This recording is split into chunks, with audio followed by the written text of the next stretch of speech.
All right, welcome back, everyone. Thank you for joining us again for this Springs in the Desert second episode in this Women at the Well virtual book club series on Under the Laurel Tree by Nicole M. Roccas. Am I saying that right, Anne? Is it Roccas or Roccas? Do you know?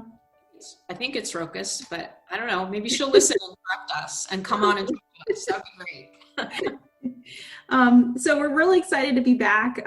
We really enjoyed our first conversation, and there's just so much in this book. There's so much more to talk about, and we're really looking forward to hearing from all of you. I posed a question on our Facebook group about having a private meeting to talk about this book, and it looks like there's some interest there, so stay tuned for more information about that. But there's just so much to dive into here. Last episode, we talked about grief and acknowledging grief and the difficulties there. And we really just delved into some of what the author has to say in the beginning of the book, and talking about the experiences of Anne and Joachim and how they can really teach us a lot as far as grieving this tremendous loss of infertility.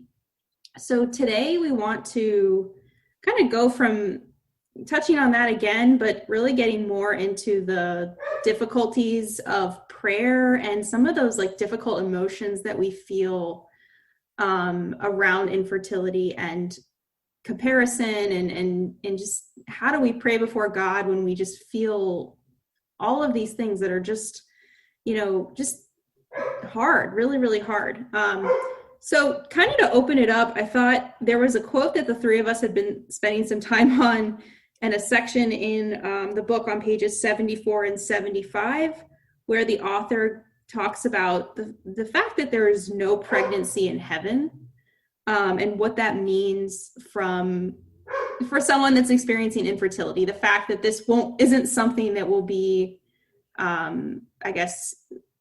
changed in heaven, because we won't be able to get pregnant in heaven. So I want to kind of open it up there. And Stacey, I know this section really spoke to you. So is there a particular quote or something you want to talk about with what this means to have theological anthropology of infertility? It's a little over my head. I am not a theologian. So what does that mean? I just pretend to be, so.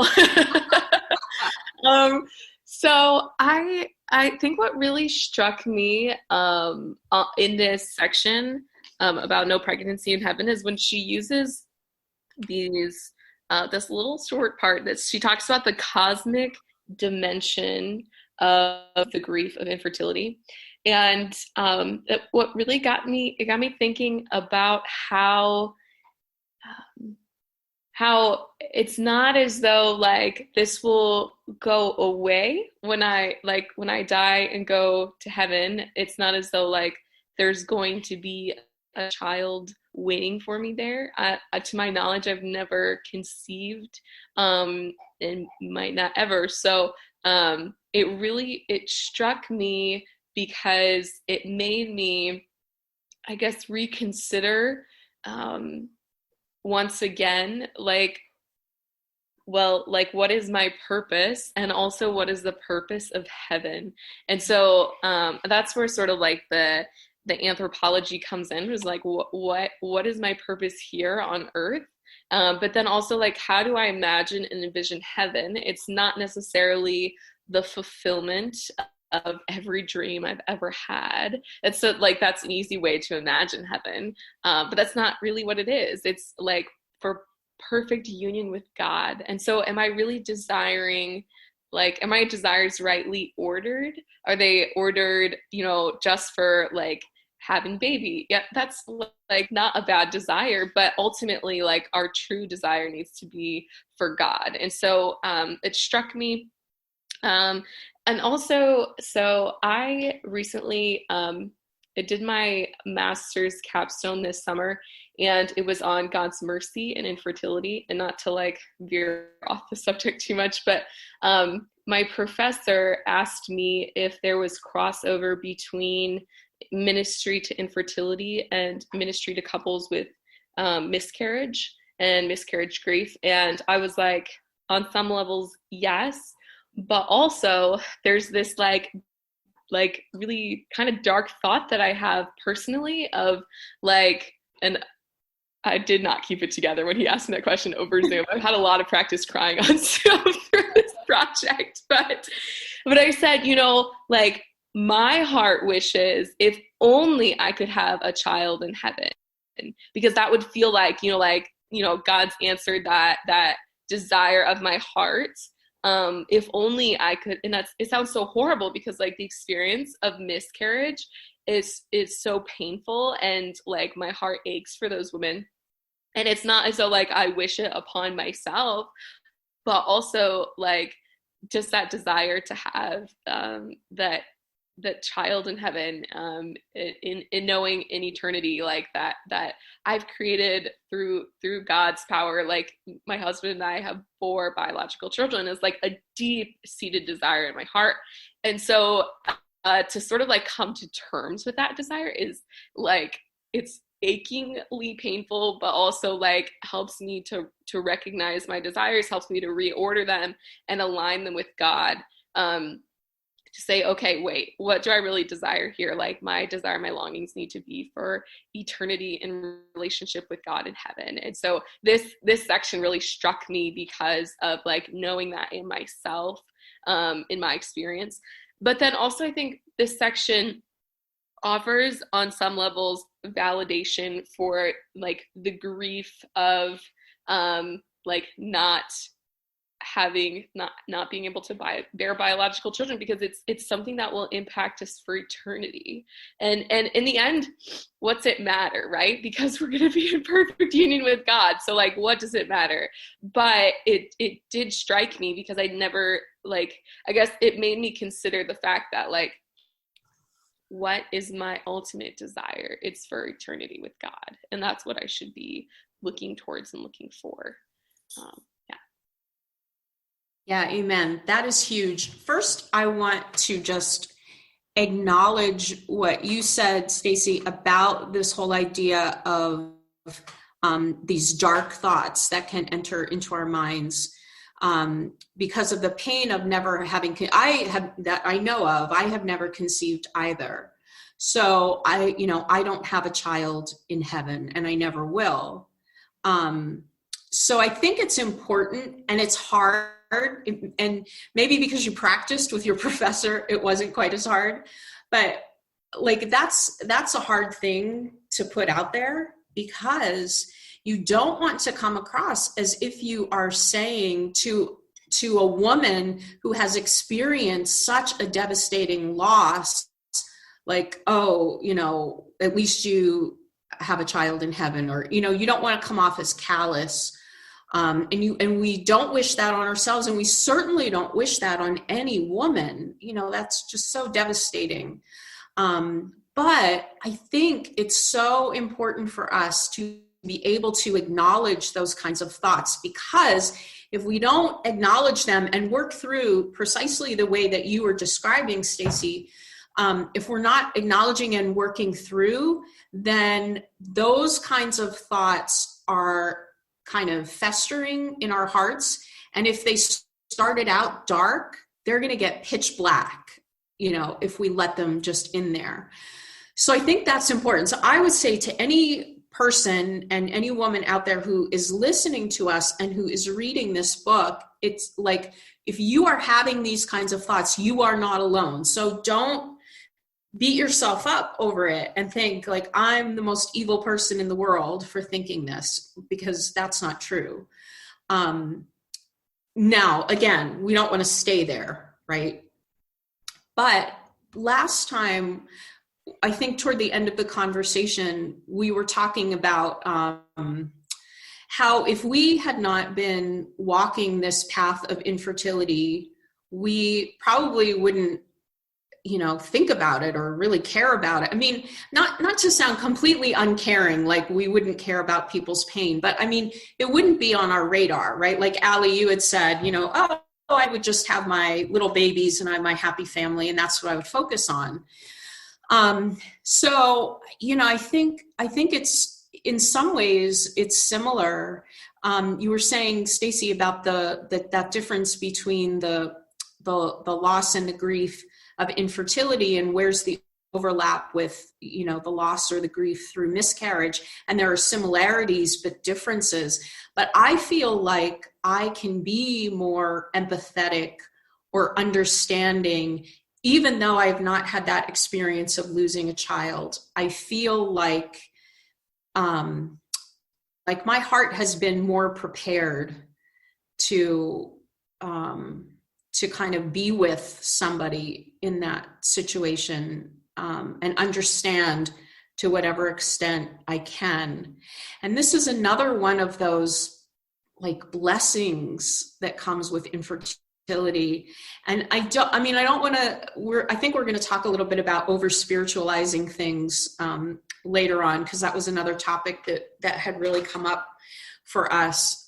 So I don't want to, make it I'm this super heroic, saintly woman, and that's what we have to do. We have to take on this heroic kind of holiness and, whatever. I'm not wearing that as a badge of honor, but it just, to me, it just shows how God can take, these terrible things or these painful things and still use them for our good. And that, I think, connects right back to what we're talking about with the eternal dimension. Because for me personally, I got to a point where I had to deal with all this grief, but especially with the anger and the bitterness and the jealousy, because it was really eating me up inside. And it was also starting to I was pushing people away. I was pushing good friends away, because I didn't want to have to deal with their happiness, So, so I came to a point where just like you, Stacey, I was sort of thinking well, wait a minute, what's my purpose and what's the ultimate here? Do I want to let this good desire spin off in a direction that is going to start taking me further from God? And is getting a baby more important than, getting to heaven, essentially? So you're right. There is this really kind of deep connection between this experience of infertility and all these emotions we've been talking about and that eternal dimension. And frankly, these are probably things that I wouldn't have thought about so deeply if I didn't have the experience of infertility. So in that way, God can bring, blessing. Who knows? Maybe this infertility is for my salvation. Who knows? God can take everything and work it for good. The word that keeps sticking in my mind is mystery, infertility. And I think Nicole does such a good job of talking, about mystery in the book throughout. But it's made me more aware that I cannot envision heaven. My priest used to joke that it's it's not just going to be Aunt Betty and Uncle Matt dancing forever, to their favorite song. That's kind of a reduction of what heaven is. Again, not a theologian, but it's helped me realize that heaven is going to be so much more than whatever I could imagine. And mysteriously that my desire for infertility, even though I won't be able to have a child in heaven, will be somehow put into perspective of just the glory of God. It's just mysterious. And I guess I found a little bit of rest in that, even though I totally have struggled with what you're talking about, Stacey, too, of man, I wish in some ways, I wish that I could have, know that I could have children in heaven, but I know that's not how it works. So I'm so glad that you brought that up and acknowledged it, because I think we're probably not the only ones who have felt that way. I have never conceived either. And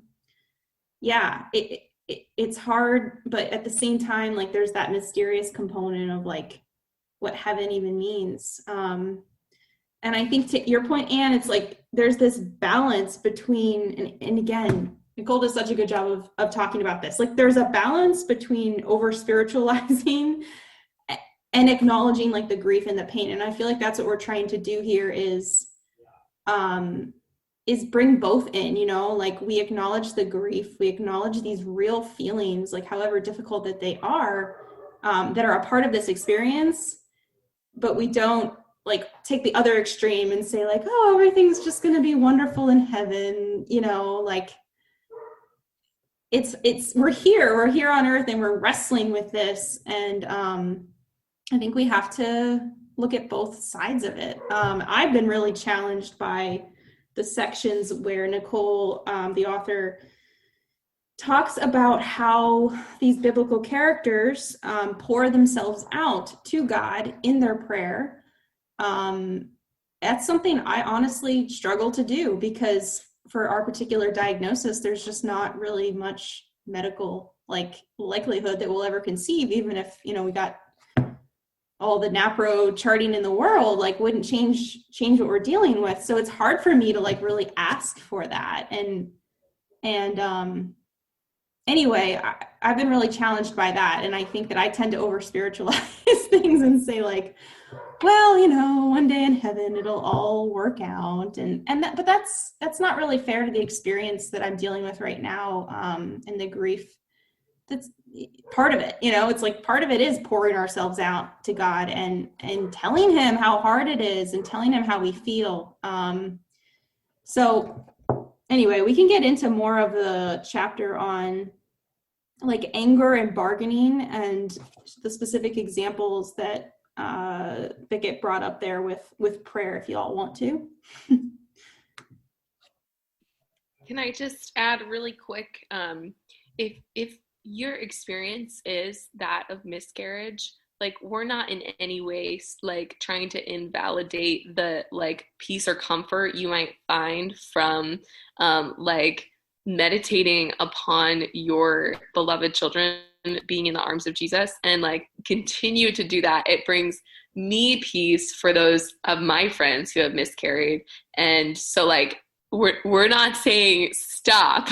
We're just explaining what goes on in our hearts when we hear that. And while I might experience my own grief, it's still I can still see yours and understand yours. And I think it's so beautiful that you might be able to find comfort and peace in knowing that your children are in the arms of Jesus. So keep doing what you're doing.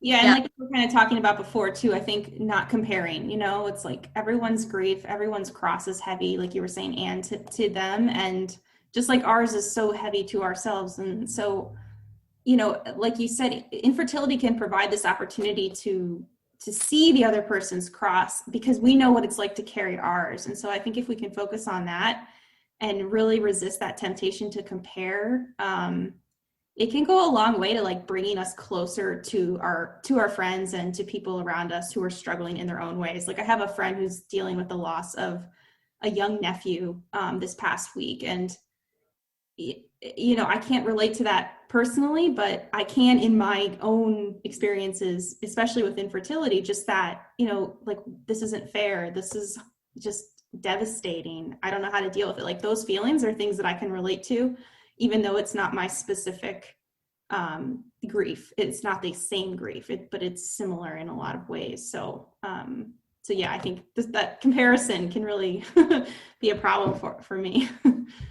Yeah, and I think it also just kind of highlights the fact that there are so many different facets to what we sort of have this umbrella, a term of infertility, but there are just so many different facets and different things that people are dealing with. Like Allie, you mentioned with your diagnosis, so on your side, you are dealing with male factor infertility, which brings together, brings its own kind of set of sort of presumptions on the part of people, right? And it's just kind of a different kind of way of dealing with infertility, or people who have had miscarriage or secondary infertility, or people women or men who have had a medical issue like cancer, for example, that have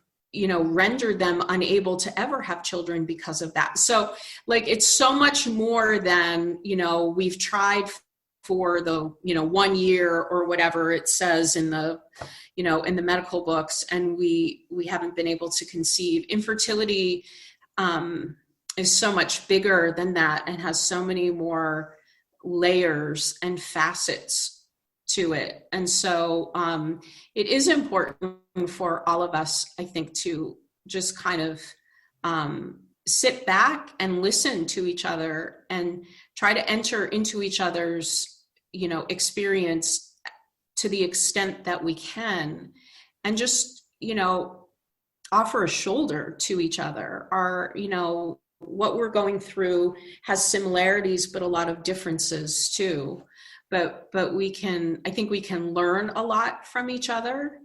And we can grow closer to each other, and we can grow closer to God, and we can help each other, to grow closer to God through these experiences. So yeah, again, not to over spiritualize it, but the more we talk about it, the more, and maybe this is just a grace, that God is just showing me that there are blessings here. Like, infertility is not just this barren desert. I mean, that's why we chose the name Springs in the Desert, because it doesn't make sense in the middle of, a dryness that there would be water and life, but there really is. I guess maybe part of it is just that we need to give ourselves the space to consider it. Yeah. And those things aren't just like having extra money in our bank account, or getting extra time to sleep, or like getting to go on trips, but it's things like being able to pour into a young person through like the gift of spiritual motherhood, or being able to serve one of your relatives because you have the capacity to do it that you wouldn't otherwise, or like being at service to the church in specific ways. And so like there's so much like fruit of the experience of infertility, and it doesn't necessarily look like what you might think initially. To kind of get a little bit more into the prayer and the emotions that we might feel as we're dealing with different seasons of our infertility, I wanted to just get your reaction to this section on page 153. This is in the chapter on anger. This really hit home for me, and I bet a lot of people can relate to this. Nicole says, "It took infertility for me to learn to be angry. I mean, really angry, deliciously, indignantly, pridefully angry. Angry not just at God or the abstract situation of infertility, but at people, at their words, their broken attempts to say something helpful in my suffering, their questions, and frankly, at their good fortune sometimes. And that anger awakened me to my self-delusion, showed me that I am not above the sway of strong emotion and impulsivity. My anger, too, revealed subtle myths that had crept into my theology, the fantasy that bad things don't happen to good people, and that by implication I thought of myself as a good person, and that deep down, life is more about getting what I want than it is about learning to pour myself out as an offering of thanks in the example of Christ." That one was like, I just love how real she is. I mean, again, she's addressing the honest feelings, but also giving us a path forward to work through them. And I think that there's this realization that, I have these feelings. I have this anger sometimes that boils up, these feelings of just wanting to run away, like you were saying, Anne, or hide from the situations that cause me pain. And it's hard to still enter. Like, I have a baby shower invitation sitting right here at my computer. I'm like, I need to RSVP for that. I've been putting it off. And it's a close friend. And I'm like, maybe it's time. I haven't done this in years, and it's like hard to take that step. But I'm really trying to look at that and say, like, well, what is my reason for not going? Am I putting up those walls, or am I am I really entering and like trying to heal that anger and move forward, and so I can have relationships and be there for people and celebrate the moments in their lives. So I want to get your reactions to that quote. Well, I don't have an immediate reaction to that quote, but I have just this thought when you mentioned about the baby shower. I mean, I do think that's part of all of this, right? Like, that balance that we have to strike, or that process that we're going through, that we decide to go through. Like, we're not just sitting in grief and just like, but we recognize that, we acknowledge all the things that we're talking about, and then we look for a way forward. Remember, we said last time, we're not talking about like, get past your grief, get over it, but how do we move forward? And it just struck me as you were talking about that with the baby shower, like, and you haven't done that in a couple of years. And it's true, like, we kind of wall ourselves off. And I feel like we put on a good face, we go out, we socialize, we do these different things. But when it comes to like the baby shower or the baptism or the, those things, we might, and maybe we don't say it out loud, but I think it's in there somewhere. We are sort of like, oh, well, no, because, I'm grieving my infertility. So like, I got to protect myself. So we do have to protect ourselves and have boundaries, when there's like real toxicity or danger. But we also have to be careful that we're not, I guess, in a way, using that as a cover for not putting ourselves out there, for not, really being in relationship and being there for, for our friends or the people we love or whatever. And I think that's a process. So it's not as if, this feeling, this grief is super raw and like, we'll just brush it off and go. The best thing to do is to just jump right in the pool. It's part of a process, but I think that process, needs to lead us to create proper boundaries and guard our hearts, but not kind of like build a wall around ourselves and use that like almost fragility of, of infertility as like a cover, or a barrier. I don't know if that makes sense to you guys. I definitely think there's a temptation to do that, to use it as a reason to sort of pull back and escape, where like that there's a difference between setting up boundaries and learning. I think through like my personal counseling, I've been able to learn and understand better what boundaries are and what they should look like. But when I first read this section on anger, like, I was like, I don't know if I can really relate to that. I don't think I've ever been like angry with God. And then the next section, she's like, talks about boundaries, but also forgiveness. And I was like, okay, I definitely can relate to that. I probably have been angry and don't even realize it. And so then I was like thinking about all the people like learning this balancing act of setting boundaries and what healthy boundaries are and what that looks like, and then learning to forgive like the comments and things people have said and things that have hurt me. And I guess I never really viewed that as like anger until like she sort of frames it this way, and I'm like, okay, yeah, I definitely have been angry, but I didn't really see it like that. And but it's so important to learning the difference between those walls and setting appropriate boundaries, and then balancing the forgiveness in with the boundaries. It doesn't come like really naturally. It doesn't. Something you have to work on, like a muscle. Like you have to exercise and you have to practice doing it for it to come easily. Yeah, that's so true. I've been thinking about like some little comments I've made, like, well, why would you just assume that they could have children? Or why do you think you're going to have children in the first year of marriage, brother-in-law? Like they come out sometimes and it's like, wait a second. they're just innocently excited about being married. Like, where did that come from? And then, yeah, it's like, oh, that's just, I'm angry. Like I have this kind of emotion that I'm letting out in a way. Anyway, yeah, I'm glad you said it like that, because it is there. It's just, it comes out maybe in ways that we don't immediately recognize.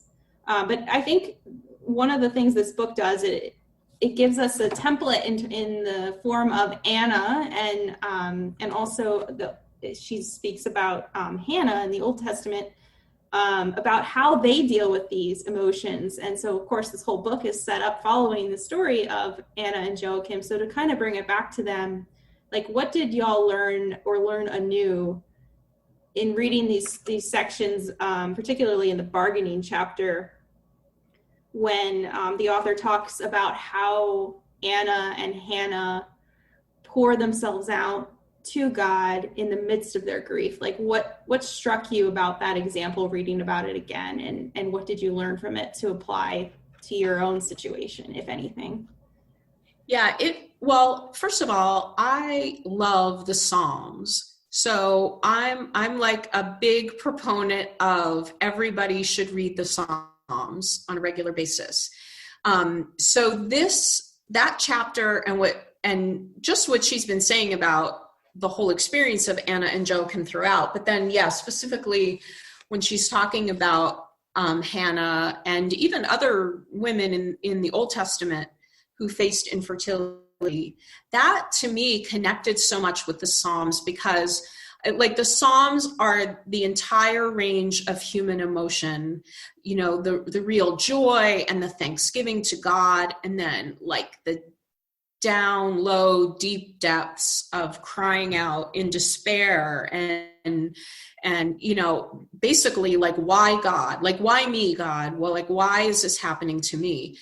Although the interesting thing is that all the Psalms end up back at Thanksgiving. And even if it's like a little bit hedging Thanksgiving, like, like you can tell the psalmist is like, I don't really feel super thankful, but I know that God is faithful. So I'm going to say it. And so I really made that connection when she was talking about, both about Anna and her prayer and Hannah as well. And my thought was, like, these women don't sugarcoat it, like they go to God in a real, raw and honest way, and they let it all out. And then I was thinking about others, like, and I think I had mentioned to you guys on email, like Sarah, for example, like what happens when the 3 visitors say that Sarah is going to conceive? She laughs. So, I mean, we do, like, it just made me then start to think, wow, we all do have these different, like, defense mechanisms or coping mechanisms, right? We get sarcastic, or we become angry, or we try to laugh it off, or, whatever it might be. It just kind of reminded me that these people were real. They were real people, and, really going through this stuff and trying to understand. And I think it goes back to that eternal dimension that we talked about too, because remember that their experience was so connected with the covenant, the sign of God's love and salvation.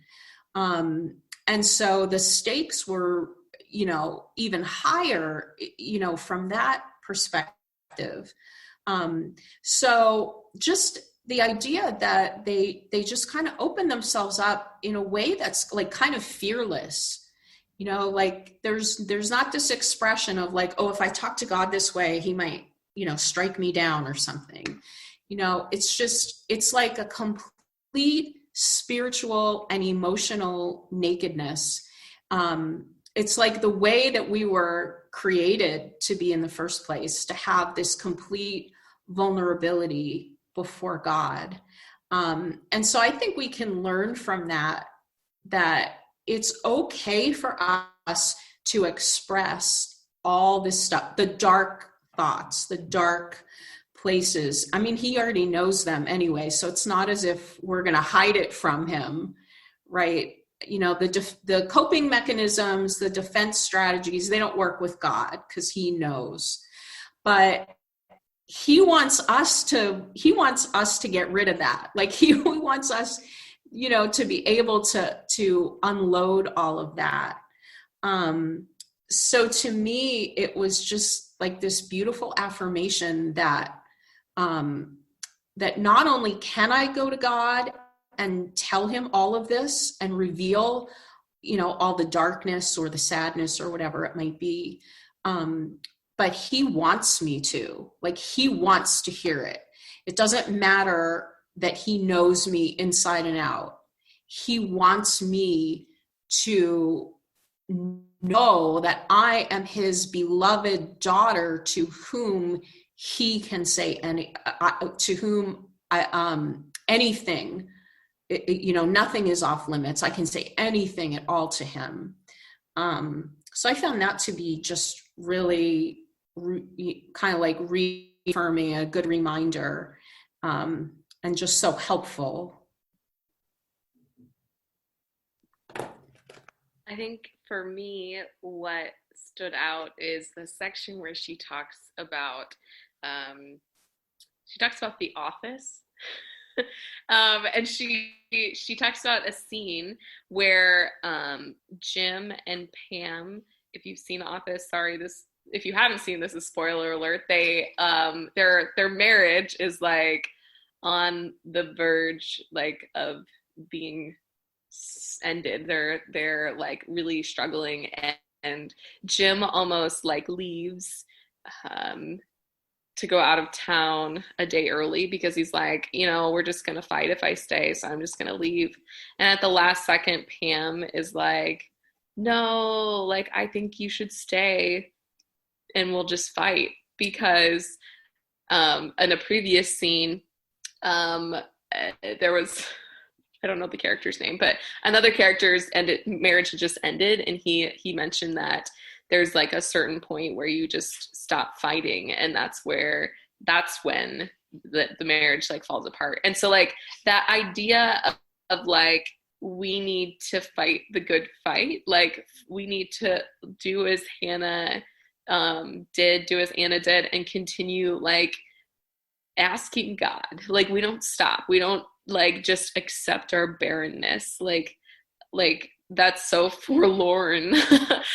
But like to continue asking, and that's what I think, to me, like that's what hope is, to keep asking, even when like the odds are against us, to continue saying, like God, give this to me. He wants to know what our thoughts and what our desires are, and so to take it all to God, because he wants our brokenness, he wants all of those things.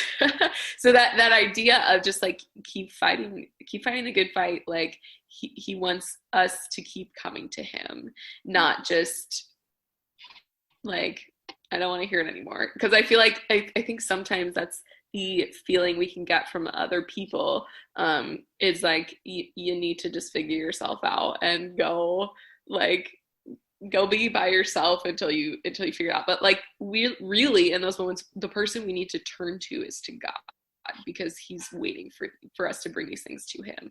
So that concept of just like keep fighting for your experience and bring those desires to God, that's so important, because he is going to transform them, and he's going to like purify our desires too. Yeah. And also what you just said about how other people can kind of get tired of hearing our tale of woe, right? And they're like, well, can't you move on, get it, whatever. But God does not do that. So that tells us that even when we feel like giving up, or we get that message from other people, why don't you just give up, or get over it, God continues to fight for us. Like, he does not give up on us, and he never will. He will never give up on us. And that is, to me, something we have to keep reminding ourselves of again and again. because he doesn't give up, and he never will. And I think we cannot allow something like infertility to make us feel like giving up on our marriages either, and giving up on our spouses. I feel like whenever we're talking about this stuff, like it's always important to somehow bring it around to our spouses too, because and that's why this book, Under the Laurel Tree, is so important, because she takes that perspective of a couple who are experiencing this infertility. I mean, in a real couple, I mean, Anna and Joachim, and how different that is from other Old Testament stories of infertility. And that's so crucial, that yes, we work on ourselves and we work through our grief and our prayer and all of that, but we are not just doing this on our own. Just like we can't possibly get pregnant all on our own, we can't, encompass this whole experience on our own. And for me, I mean, I'm saying this mostly for me, because there have been many times where I have felt like I'm doing it on my own. Not because my husband makes me feel that way, but because I might keep him at a distance, because I'm just so stuck in all these different feelings. I think one distinction that I was thinking of, because the reason I struggled with this when I was reading it is, it's like, well, what do you do if you are in menopause, or you have received a really difficult diagnosis, or you're single and you're dealing with that desire of wanting children, and you don't have a spouse, and it doesn't make sense to bring this desire. Does it still make sense to pray literally for a baby? But I think what I learned from this chapter, and from hearing you all talk, it's like, it's not about praying specifically for a baby, although that might be part of it. It's really about bringing our full selves to him, and that anger, that emptiness, that sorrow, everything, and asking him to create something new, some fruitfulness, like we say at Springs in the Desert, from that, and not to just give up. Like she said on page 175, and this really hit home for me, for a while I tried accepting childlessness as God's will for my life. It seemed like the holy thing to do. And I was like, oh, very convicted, because that's kind of what I went through as well. It's like, oh, well, this is just what God wants for me in order for me to be holy, and I'll just accept it. But it's like, that's not authentic, that struggle, that bringing it to him is part of it. And she says later, I want to remember this season as a time of being fully alive, of unpacking my pain rather than boxing it up.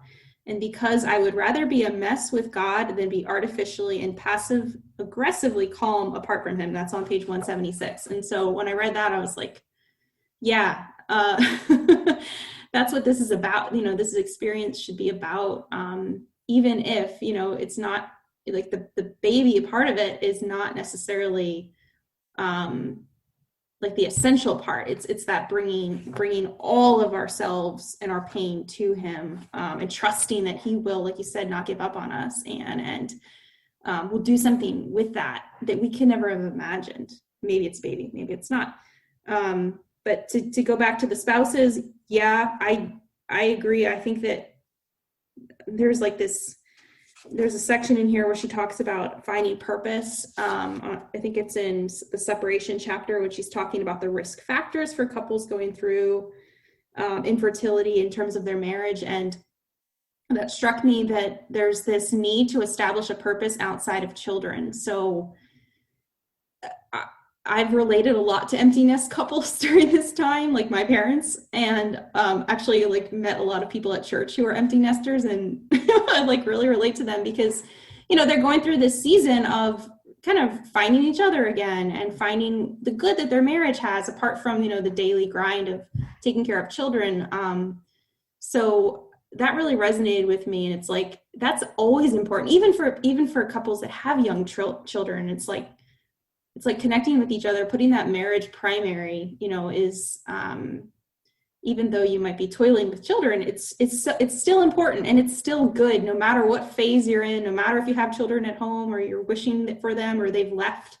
Like, the marriage is still good. We still need to have this sense of purpose and this sense that God brought us together for a purpose, and that purpose may include children, it may not, but either way, it's good, and it's part of His plan. So, yeah. Yeah.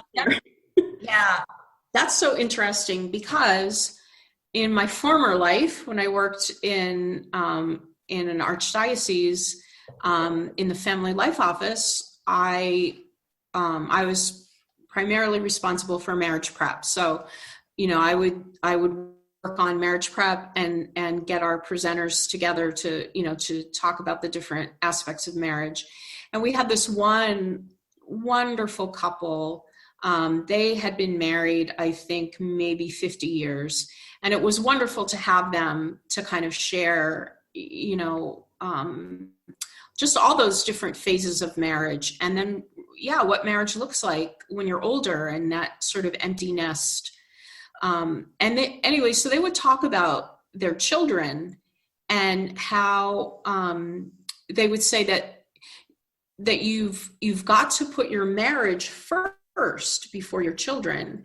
And every time they would say that, I would think to myself, well, that's not right. Like that does not sound right. Like, your children, like when you have children, like that is number one. And like that somehow, like, their children must be messed up. Like, they have neglected their children or something, you know what I mean?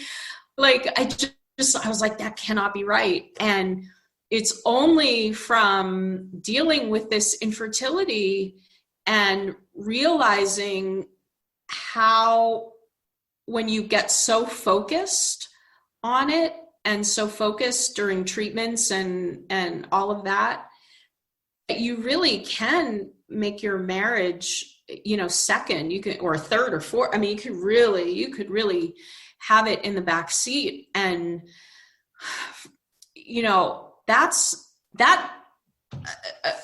among all the other problems with that doesn't help you in terms of, potentially creating a family, because you're not getting a baby for you, like my baby, and now this is my life.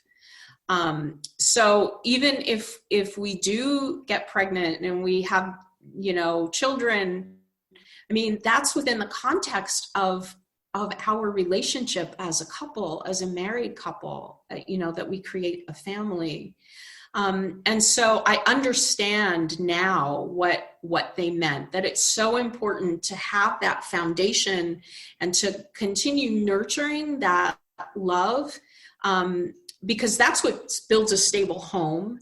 And also that's what teaches children how to love, right? By seeing their parents and the example of their parents. So I think it's the same with us. If we are, having trouble conceiving, or if we're just unable to conceive, if it never happens for us. I mean, we married a person, not an idea, So it is important for us to just keep nurturing our marriages, and that's not selfish. And that's also not giving up on the possibility. And I think that's another thing, is sometimes we think if we pour ourselves out into, a ministry or, some other way of fruitfulness, that means we're giving up. And we're not, like, our lives aren't just, meant to be compartmentalized, and we have these different boxes, but it all kind of works together. And the more we nurture our couple relationship and our marriages, the more fruitful we're going to be out in the world, in whether it's youth ministry or doing marriage prep, or, doing this as with Springs in the Desert, and reaching out to other people with this same struggle. Like, I feel like, even though my husband isn't like an active team member on Springs in the Desert, the support that he gives me and the love and the affirmation that he gives me is what like fuels my, being able to go out into whatever cyberspace, or those times that we're able to meet in person and to offer my hand to other women, to other couples who are feeling this grief as well. So it's not giving up, and it's not selfish, but it's important. It's not even important. It's essential for us to nurture our marriages. I think I spend a lot of time like just contemplating how much our like world and our church needs holy marriages. And so just the knowledge of knowing that like my marriage is needed, and that means that I need to do everything in my power to work on my marriage and to make sure that it's like breathing life into the world and into society and into our church, and just like let it be used by God in that way, because he has like he's chosen us to be together for a reason, and there's something that he wants, there's some life and some fruit that he wants to make happen through our marriage, even if it's like bigger than the box that I've put it in. You just kind of have to like let go, and this is so cheesy, but let go and let God. Like he has a way bigger plan for my marriage than I do. And so like, but what he's asked of me is that I put the time and effort into making this be fruitful. I guess the relationship between my spouse and I, and for us, it's in some ways looked like taking a step back from our infertility treatments, because like it's not what matters. Like I know that I've come to complete and total peace with like taking a step away from this crazy, medical journey we were on, because like in the end it's God's time and it's what God wants, not what I want.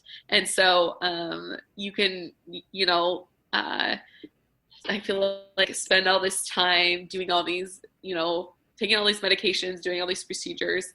And it's not to say that I might never do that again, but like what matters most in my life and in this world, like what matters more than that is my relationship with my husband. And so knowing what your priorities are and then letting them fall into place is so important in this experience, because like there are risks of being a couple with infertility. It's not in our favor. So in some ways we sort of have to work harder and strive more to protect our marriages because of the grief that you're processing, and because of the pain, and because of how easy it is to like lose those lines of communication. It's a challenge. We have to work. I don't know. I've never had a child, but I think it's almost have to work harder, because I suppose like the processes by which we communicate aren't the same as other people. If that makes sense. Our family dynamic is going to look different than other people. So how do you sort through that? Yeah, I think that chapter on separation really does a great job of laying that exactly what you're talking about, Stacey. And I think there's a real opportunity. Like it's definitely a challenge, but I think, as I've witnessed with many of the marriages in this team and others, it's like there's a real opportunity for intimacy if we do like accept that challenge and really reach out to our spouse. Nicole says on page 131 that it takes effort to keep charting and counting days, but it takes even more work to maintain a sense of play, desire, and freedom when it comes to intimacy and infertility. I've definitely felt that, but I think that like if we can learn to be intimate with one another and we can really work on these things, like there's just tremendous like intimacy that we can build with our spouses through that. So yeah, and we don't need to feel guilty about that. We don't need to feel guilty about having fun together as spouses, or being playful with each other, or, you know, putting thoughts about conception to the side. It doesn't mean that we're not giving it our all. You know, this isn't like a test of wills between us and God, like who is going to be, you know, the most like a staring contest, you know, who's going to blink first. That's not what this is. So I mean, we don't have to feel guilty if we've made that decision to put treatment on hold, or to say, you know what, we've kind of reached our limit. You know, God isn't marking that down in his book and saying, well, they didn't try hard enough. So, you know, like as if I was going to do it, but then they gave up, you know, like, no. So, I mean, again, you know, I just say to anybody who's listening and has those feelings, as Stacey said before last week, in our last episode, those are the feelings that come, or the thoughts that come from the evil one. That's not from God. That's not how he works. And that's not how he treats us. We're his beloved. And he doesn't treat the ones he loves in that way at all. So it's a good segue, because next episode, we are going to be talking about the final chapter, which is on Thanksgiving. So we've spent some time on some difficult topics like grief and prayer and separation and anger and some of these feelings that are a part of this experience. And that's mirrored in Anna and Joachim and their separation from one another. But in the next episode, we're going to talk about them coming back together and what we can learn from that in their story, in our experience of infertility. So really looking forward to that. We are going to post some questions on the Facebook page.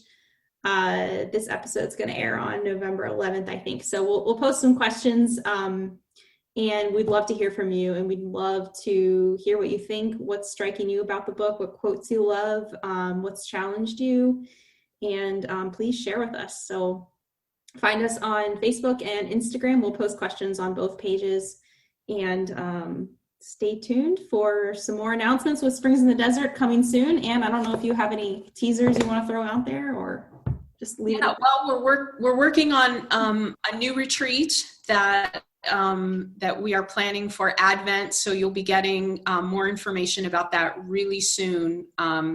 So that's going to work nicely with what we've just been talking about in terms of prayer. I think nobody is an expert with prayer. So I think we can all learn more, and definitely we can all enter more deeply into prayer. So that's one of the things that we're planning coming soon.